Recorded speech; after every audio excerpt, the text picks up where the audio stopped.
Oke, halo semuanya, kembali lagi bersama Kuli Project.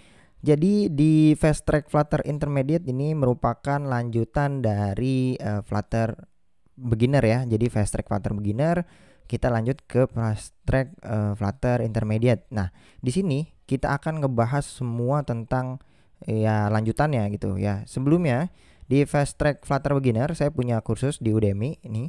Ya, ini ada 13 peserta ya, lumayan. Dan di sini teman-teman belajar dari nol banget ya sampai bisa menggunakan state management dan menggunakan GetX pattern dari GetCLI. Nah ini ya, jadi yang teman-teman pelajarin di Fast Track Flutter Beginner itu langsung ya basic ya, introduction dulu, basic bahasa Dartnya. Ini penting banget nih bahasa Dart. Kemudian masuk ke Flutter basicnya ya, kenalan apa itu Flutter dan lain sebagainya, gimana cara bikinnya. Dan masuk ke dua jenis state ya. Ada stateless, ada stateful di Flutter. Di sini ada beberapa widget yang membutuhkan perubahan state ya.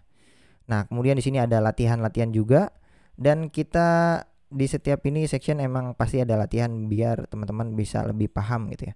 Nah, ini adalah materi tentang Flutter Beginner ya. Flutter Beginner baru sampai state managementnya sampai sini ya.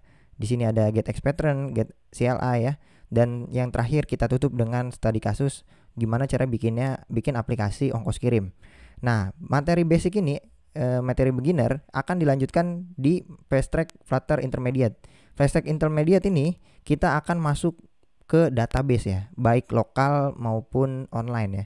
Jadi di sini ada beberapa jenis database yang akan kita kuasain ya, akan kita pelajarin, di mana nanti kita tetap menggunakan Flutter dan GetX ya. Flutter dan GetX kita akan kenalan sama yang namanya Firebase ya dari Google, dan kita juga akan mempelajari Supabase, ini alternatif dari Firebase.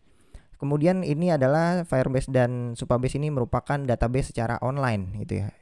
Nah, ada juga database secara lokal, yaitu kita bisa menggunakan SQLite dan juga Moore, Hive ya. Jadi ketiga ini adalah database lokal yang kita bisa manfaatkan. Jadi database itu ada di lokal HP-nya gitu. Jadi nggak secara online. Nah, semua database ini juga kita pelajarin di sini ya.